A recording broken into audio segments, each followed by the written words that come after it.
अस्सलाम वालेकुम नाजरीन, मैं आपका होस्ट अवैस खान जदून। आज से हम एक नया सिलसिला आओ सच बोले के नाम से शुरू कर रहे हैं, जिसमें प्रोग्राम के मेहमान सज्जाद खान जदून से मुल्क के सियासी और माशी हालात के हवाले से गुफ्तगू हुआ करेगी। इसके साथ साथ बैनुल-अक़वामी उमूर पर भी बात हुआ करेगी, जिनका ताल्लुक बराह रास्त हमारे मुल्क से होगा। मैं चाहूँगा कि नाजरीन भी प्रोग्राम में अपनी शिरकत अपनी आरात से मुमकिन बनाएं। प्रोग्राम पर अपनी पसंद नापसंद, दिलचस्पी और मज़ीद बेहतर बनाने के सलाह दे सकते हैं। अब मैं आता हूँ प्रोग्राम की तरफ। अस्सलाम वालेकुम सर। अल्हम्दुलिल्लाह, अल्लाह ताला का बहुत एहसान है। आपका और आपकी टीम का शुक्रिया अदा करता हूं कि आपने प्रोग्राम के लिए मेरा इंतखाब किया ताकि मुल्की और बैनुल-अक़वामी उमूर पर बात की जा सके और वो सारे सरबस्ता राज नाजरीन के सामने आयां किए जाएं जिनसे आम हालात में वो आशना नहीं होते। सर, मैं अब प्रोग्राम का बाकायदा आगाज़ करता हूँ। जी बिल्कुल। वज़ीर आज़म इमरान खान का एक बयान तमाम अखबारात की ज़ीनत बना है।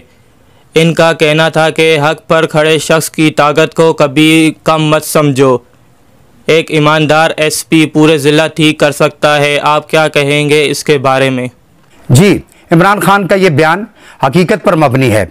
ये बात तो दुरुस्त है कि अगर एक एसपी ईमानदार हो तो वो पूरे ज़िला का निज़ाम को दुरुस्त कर सकता है, लेकिन बात यहाँ पर यह है कि उसके अंदर ईमानदारी हो, करप्शन ना हो और वो किसी की जानिबदारी ना करे। जब आप किसी काम में जानिबदारी इख्तियार करते हैं और आप रिश्वत लेते हैं और जब आप जो है अपना काम दुरुस्त तरीके से नहीं करते तो फिर जाहिर सी बात है कि फिर जो है ना आपसे लोग डरते नहीं और फिर लोग जो है ना अपनी मनमानी करते हैं। यही हाल वज़ीर आज़म का भी होता है, यही हाल मुल्क के सदर का भी होता है और तमाम शोबों में होता है। अगर सब अपने अपनी जगह पर ईमानदारी से काम करें तो वो एक ताकतवर शख्स होता है, क्योंकि वो ईमानदार है तो उसकी ईमानदारी से लोग डरते हैं, खौफज़दा होते हैं और गलत काम करने की जुर्रत नहीं करते, क्योंकि उन्हें ख़तरा होता है कि अगर हम कोई काम गलत करेंगे या कानून से हट कर करेंगे तो हमें उसकी सज़ा मिलेगी। अगर तमाम जितने भी ऑफिसरान हैं या जिसकी जो भी ड्यूटी है, फॉर एग्जांपल अगर आप ये ले लें, अगर टीचर है, इंजीनियर है, किसी महकमे का सरबराह है, घर का ही सरबराह क्यों नहीं है, अगर वो ईमानदारी रखता है और किसी भी जगह जानिबदारी को नहीं आने देता और अपना काम अल्लाह ताला के हुक्म और हुजूर अकरम सल्लल्लाहु अलैहि वसल्लम की सुन्नत के मुताबिक करता है तो फिर उसका खौफ भी दूसरों पर तारी रहता है। दूसरी सूरत में आप वही देख रहे हैं जो मुल्क में हो रहा है। साबिक चीफ जज गिलगित बल्तिस्तान ने अपने एक हल्फनामे में इंकशाफ किया है कि साबिक चीफ जस्टिस पाकिस्तान साकिब निसार ने अपने रजिस्ट्रार और हाई कोर्ट जज को फ़ोन पर हिदायत दी कि मियां नवाज शरीफ और मरियम नवाज को 25 जुलाई 2018 के इंतखाबात तक ज़मानत नहीं मिलनी चाहिए।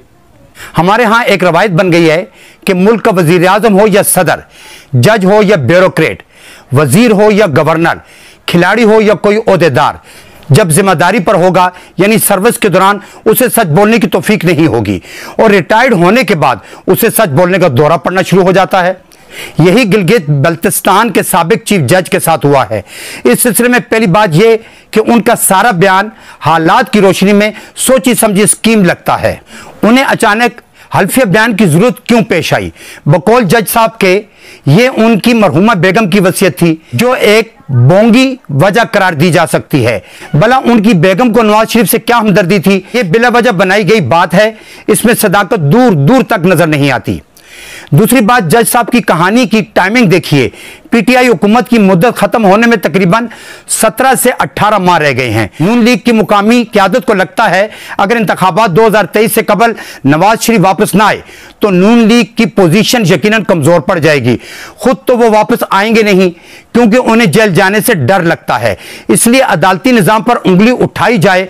इस तरह नवाज शरीफ को रिलीफ भी मिल जाएगा और वो पाकिस्तान आकर चौथी बार वज़ीर आज़म बनने की ख्वाहिश भी पूरी कर सकेंगे। अगली बात यह कि निज़ाम अदल को एस्टेब्लिशमेंट के मातहत करार देकर अवाम के दिलो दिमाग पर शकूक व शुबात के पैरे बिठाए जा रहे हैं। यह बयानिया नवाज शरीफ का है जो साबिक जज के मुंह से कहलवाया जा रहा है। चीफ जस्टिस ऑफ पाकिस्तान के ओहदे पर विराजमान शख्स क्या इस हद तक अहमक हो सकता है कि वो एक गलत और मुकम्मल तौर पर नाजायज काम के लिए फोन का इस्तेमाल करेगा? चलो ये भी मान लिया, तो क्या इतने अहम और सीक्रेट इशू पर बात दो खवातीन और एक जज के सामने कैसे की जा सकती है? सारी उम्र अदालतों की नजर करने वाला शख्स क्या यह नहीं समझ पाया कि मैं ऐसी हदायत तन्हाई में दूं? यह खाने का ऑर्डर तो नहीं है जिसे फोन पर दे दिया जाए, बल्कि मुल्क और कौम के मुस्तकबिल के साथ खिलवाड़ के बराबर है। क्या इस किस्म की हदायत साकिब निसार इस्लामाबाद के एहतसाब अदालत के जज को अपने घर या चैम्बर में बुलाकर नहीं दे सकते थे? हम नहीं कहते कि इससे पहले ऐसा कुछ नहीं हुआ होगा या साकिब निसार फरिश्ता थे, बल्कि ये कहते हैं उन्हें बहैसियत चीफ जज यूं सरेआम कॉल करते वक्त एहसासियत का ख्याल क्यों नहीं आया? क्या वो इस कदर सादा शख्स हैं? तो जनाब, ऐसा नहीं है। आप जिस जाविये से भी देख लें, यह बयान या इल्जाम या कहानी किसी भी तरह से हजम होने वाली नहीं है। वक्त तो यह साबित कर ही देगा कि यह कहानी कितनी सच और किस कदर झूठ पर मबनी है। लेकिन मेरे नजदीक यह सारा किस्सा सर तपा गड़ा हुआ है, जो शरीफ फैमिली का हमेशा वतीरा रहा है। महंगाई इस वक्त बहुत ज़ोरों पर है। डॉलर की उड़ान भी रोज़ बरोज़ ऊंची हो रही है, लेकिन हुकूमत टस से मस नहीं हो रही। क्या वजह है? महंगाई को कंट्रोल करना किसी हद तक वफाक की, लेकिन मुकम्मल तौर पर सूबाई हुकूमतों की जिम्मेदारी है। क्या शहरों में सब्जियां, दूध, चीनी, आटा, घी, तेल, अंडे और अद्वियात की कीमतों को कंट्रोल करने वफाक आएगा, या ये सूबाई हुकूमतों का काम है? वफाक भी इस सिलसिले में कोई पॉलिसी तरतीब नहीं दे सका और सूबाई हुकूमतें भी महंगाई माफिया के सामने बेबस नजर आती हैं। इसके लिए सख्त कवानीन और सजाओं की जरूरत है, लेकिन सारे चोर हुकूमतों और अपोजिशन में बैठे हैं। कानून साजी कौन करेगा?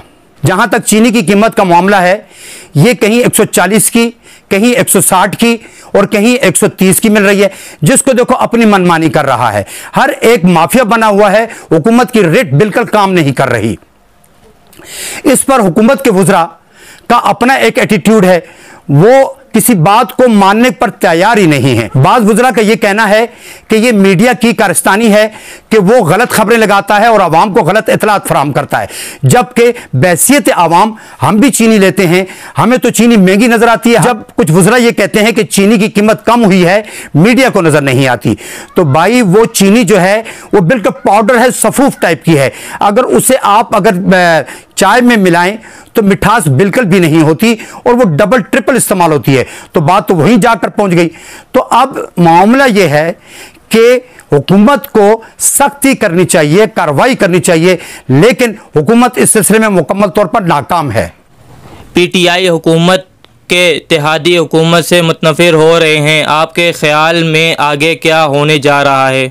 देखें, सिंध से जीडीए हुकूमत की इत्तेहादी है, कराची से मुत्तहिदा कौमी मूवमेंट हुकूमत की इत्तेहादी है, पंजाब से काफ लीग और बलोचिस्तान से बाप हुकूमत के इत्तेहादी जमातें हैं। इन तमाम जमातों को आइंदा इंतखाबात 2023 में अवाम के पास जाना है।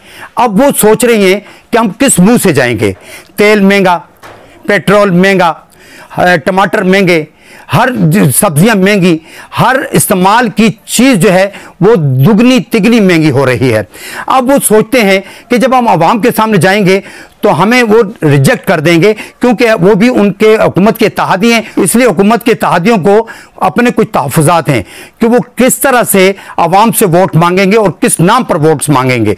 तो वो उन्हें अपना खौफ है, इसलिए वो हुकूमत से नाराज़ हैं और वो चाहते हैं कि हुकूमत उन्हें कुछ फंड्स दे ताकि वो कुछ तरक्याती काम करें। और इसके अलावा EVN जो है मशीन है, वोटिंग मशीन, उसके ऊपर भी उनको कुछ तहफ़्फ़ुज़ात हैं, जिससे वो हुकूमत क्लियर कर लेगी तो फिर वो लोग जो है इस सिलसिले में फिर आगे बढ़ेंगे। लेकिन मुझे तो ये कभी इम्कान नजर आ रहा है कि मजीद 2-3 महीने 4 महीने चलेंगे ये इत्तेहादी हुकूमत के साथ, और उसके बाद ये सब अलग हो जाएंगे, ताकि वो आवाम को आगे मुंह अपना दिखा सकें और आगे जो है अपने लिए रास्ता बना सकें। पीटीआई हुकूमत के मुस्तकबिल आप क्या देखते हैं?